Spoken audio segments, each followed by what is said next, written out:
ሰላም ሰላም ውድና የተከበራችሁ የጅማ ሚዲያ ቤተሰቦች እንዴት ናችሁ? ላይክ፣ ሼር፣ ሰብስክራይብ እያደረጋችሁ ቤተሰቡን አዳዲስ መረጃ አዶናይና ጃኒ ተጣልተዋል ሲባል እረ አልተጣሉም አውቀው ነው ስላችሁ አሁን እውነቱን አወቃችሁ አይደለ? ይኸው አውቀው ነው ብያቸዋለሁ። እና አሁንም አብረው ነው ያሉት፣ አልተለያዩም። እነሱ አውቀው ሞድ እየያዙ ነው እና አሁንም ያፋቅራቸው እንላለን። አሳዛኝ ዜና ሰምተናል። እች እህታችን እንግዲህ በዱባይ ማለት ነው ህይወቷ አልፏል ማለት ነው። ወጣት ተስፋ እየቆረጠ ነው ያለ፣ በራሱ ላይ እየወሰነ ነው ያለ። እች ልጅ እንግዲህ ሀዊ እንደተናገረችው ማታ ላይ ደውላልኛለች ከመሞቷ በፊት ከሌሊቱ 7 ሰዓት በኢትዮጵያ አቆጣጠር ለሀዊ ደውላ ስራ ፈልጋለሁ ብላ ስትላት ኮሜንት ላይ ጻጻፉና በውስጥ በኩል ያወራሉ ተደዋውለው። ከዛ በኋላ ሁሉም ነገር ነግራት በስራ መታ እንድትሰራ ነግራት ተስማምተው ስራ ለመስራት ከሀዊ ጋር ኦንላይን ላይ ማለት ነው ሀዊ ጋር በዚህ ከተነጋገሩ በኋላ ጠዋት ላይ ህይወቷ አለፈ ሲባል እኔ ውሸት መሰለኝ። ከዛ ገብቼ ሳይ ጊዜ የእውነት ሆኖ ህይወቷ አልፎ አየውኛለች። እንግዲህ ራሷን ከፎቅ ላይ ወረወረች ነው እየተባለ ያለው። ግን ወገን ምን እየሆን ነው እንዴ? ወዴት እየሄድን ነው?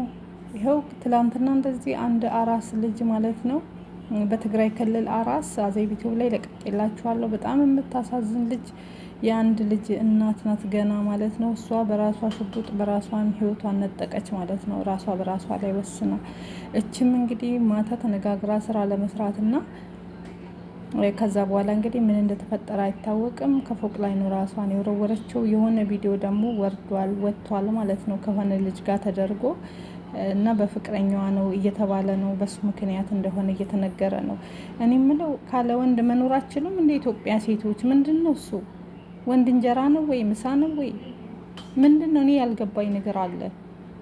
ሴት ካለ ወንድ መኖር የማትችልበት ምክንያት ምንድን ነው እንዴ? አዳም እኮ ብቻውን አልቀረም፣ ሔዋንን አምጥቶላታል አይደለም? ለእኛም ደግሞ ልክ እንደ አዳም ፈልጎ የእኛን አዳም ደግሞ እንደ ሔዋን ይሰጠናል።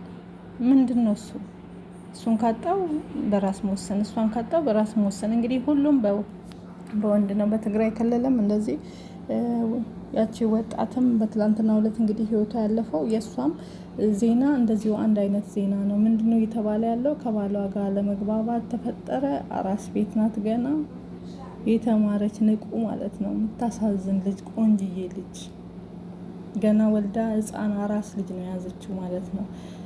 እና ህይወቷን ነጠቀች። ምንድን ከባሏ ጋር አንዳንዴ ወንዶች ብዙ ነገሮችን ማለት ነው ያሳጡናል። እኛ ደግሞ ራሳችንን ማወቅ አለብን። ለወንድ ብለን ራስ እንትን ማለት ይሄን መሆን የለብንም። በቃ ሁሉም ነገር በቦታ ይሆናል፣ ሁሉም ነገር በጊዜ ይሆናል። አሁን እችን የመሰለች ቆንጆ በስደት ላይ ተንከራታ ምስኪን በዚህ መጨረሻው ይሄ መሆኑ ያሳዝናል። በዱባይ ምድር ላይ አሰባችሁት? አሁን አሟሟታችን እንኳን አያምርም። በዱባይ በሳውዲ አረቢያ እንደዚህ በየአረብ ሀገር ህይወታቸው የሚያልፍ እህቶቻችን እስከነ ሙሉ ሰውነታቸው እንኳን አይደለም እየተቀበሩ ያሉት። አይታችኋል አይደለ? አስክሬናቸው የተከፈተ ሆዲቃቸው የተለያዩ ነገሮች እየወጡ ለምንድን ነው ሲባል ጊዜ እንደዚህ በራሳቸውም ሆኖ ህይወታቸው ያለፈው አንድ ሰው ቀፎ ነው እየሄደ ያለው። በአጠቃላይ ብዙ አልቅሰናል፣ ብዙ አንብተናል ማለት ነው።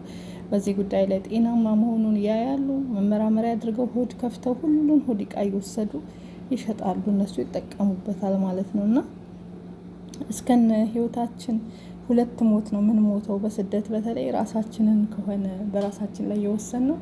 አንደኛ ራሱን እንትን ያለ ሰው በፈጣሪ በጣም አጽያት ነው ታውቃላችሁ። ሁለተኛው ደግሞ እዚህ በምድር ላይም ያለውን ነገር አስቡት። ሙሉ አካላችን ፈጣሪ የሰጠንን ጥንቅቅ እንዳደረገ እንደሰራን እንደዛ እንኳን አይደለም ወደ መቃብር ስንሄድ ማለት ነው። የሆነ ነገራችን ወጥቶ ሆዳችን እንዳለ እስከታች እስከ አንገታችን ተተርትሮ ብዙ ነገር ሆኖ ነው። በጣም ነው ያዘንኩት። ያሳዝናል እውነት። እንግዲህ እችን የመሰለች ወጣት እችን የመሰለች ምስኪን በዚህ አጋጣሚ ህይወቷ አልፏል ማለት ነው። ወጣት ተስፋ እየቆረጠ ነው ያለ። ወንድማችንም ሳውዲ አረቢያም እንደዚህ እንዳያችሁት በቀደም ለታ አሊ ወንድማችን እንደዚሁ ራሱ ነው እንደዚህ ይሄን ነገር የወሰነ ተብሏል። እሱ ምን እንዳደረገው አይታወቅም። አሁንም የዚች ልጅ ጉዳይ ራሱ እሷ ትሆን ተባለ ከፎቅ ላይ ነው ራሷን እንትን አለች የተባለ ቪዲዮ ማየታችሁ ከሆነ ተለቋል። ህዝብ ተሰብስቦ፣ አምቡላንስ ተሰብስቦ፣ የፖሊስ መኪናዎች ተሰብስቦ የእሷ ቪዲዮ ተብሎ የተለቀቃለ ቲክቶክ ላይ ግን አላመንኩበትም። ማንነቱ አይታወቅም፣ ግን ህዝብ እንደዛው አለ። የዝችውን የሌላ የበፊት የቆየ ይሁን አይታወቅም እና ከእሷ ፎቶ ጋር አድርገው ለቀዋል። ይሄ ሁሉ ምን አስፈለገ? ሌሊት ላይ ነው እንግዲህ አውርታ ተስማምታ ካበቃች በኋላ ከሀዊ ጋር መጣለው፣ ጠዋት መጥቼ ስራ ጀምራለሁ ተባብለው ተስማምተው፣ ከዛ በኋላ ምን ተፈጠረ? ምን ተከሰተ? በጣም ያሳዝናል እውነት። እባካችሁ ሁለት አይነት ሞት አትሞቱ ማለት ነው። በቃ ህይወት አትሞላም ማለት ነው። እውነቴን ነው የምላችሁ። አጽያት ባይሆን እኔ ቆየውኝ ራሴን ከተገላገልኩ ማለት ነው። ግን ሁለት ሞት ከምንሞት እዚሁ ብቻ በቃ በዚሁ ላይ ላዩን ያሳምርልን እያልን በጸሎት እዚሁ ብንታገል ይሻለናል። በቃ ተስፋ አትቁረጡ። ይሄን አክል ማለት ሁሉም ተስፋ ቆርጧል። እኔም በራሴ ተስፋ ቆርጣለሁ፣ ግን ይሄን ውሳኔ አልወስንም። እውነቴን ነው የምላችሁ። እኔም ለራሴ ማንም ሰው የሚሰማው ስሜት ይሰማኛል። እኔም አንዳንድ ጊዜ እንዲህ አይነት ስሜት ይሰማኛል። ማለት በቃ ኑሮች ይመረኛል፣ ሁሉ ነገር ያስጠላኛል። ምን ፈጣሪ ለምን እላለሁ በቃ። እና ሞት ግልግል ነው፣ ግን በራሱ በፈጣሪ ሲሆን ነው እንጂ እኛ ራሳችንን እንደዚህ ባናደርግ ጥሩ ነው። ከእንደዚህ አይነት ነገር እባካችሁ ሙስሊም ከሆናችሁ ቁርአን ቅሩ፣ ስገዱ። ኦርቶዶክስ ከሆናችሁ ጸሎት አድርጉ፣ ወደ ቤተ ክርስቲያን ሄዱ፣ ጸበል ተጠመቁ። እንዲህ አይነት ስሜት ሲመጣባችሁ ማለት ነው። እና እግዚአብሔር ይገስጸው ብቻ። ሰው ወዱ አይደለም ይሄን ነገር የሚያደርገው ማለት ሁሉም ሰው ላይ የሆነ ነገር የሚመጣበት ስሜት ስላለ በእንደዚህ አይነት ነገሮች ማለት ነው።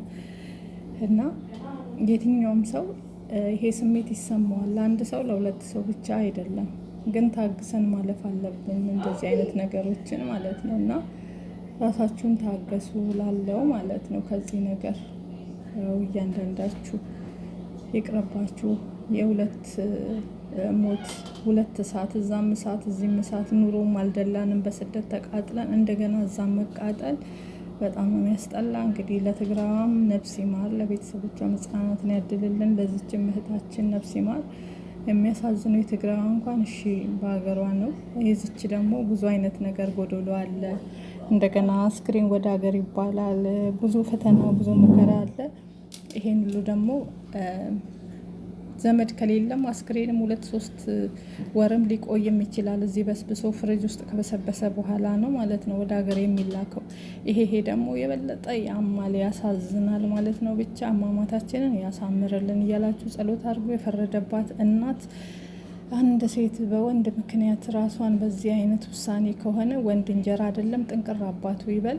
እንደዚህ የምታደርጉ ሰዎች ልቦና ይስጣችሁ። ከሄደ ይሄድ፣ በቃ ከሄደ ይሄድ። ሰላሙን ብላችሁ እናንተ በሰላም ኑሩ ማለት ነው። ጥርግ ይበል። ይሄንን ነገር አትወስኑ ማለት ነው። ለራሳችሁ ኑሩ፣ ለምስኪኗ እናታችሁ ኑሩ። ይሄ መልእክቴ ነው። ሰላማችሁ ይብዛ። ወዳችኋለሁ። ላይክ፣ ሼር፣ ሰብስክራይብ አድርጉ። አበረታቱኝ ባይ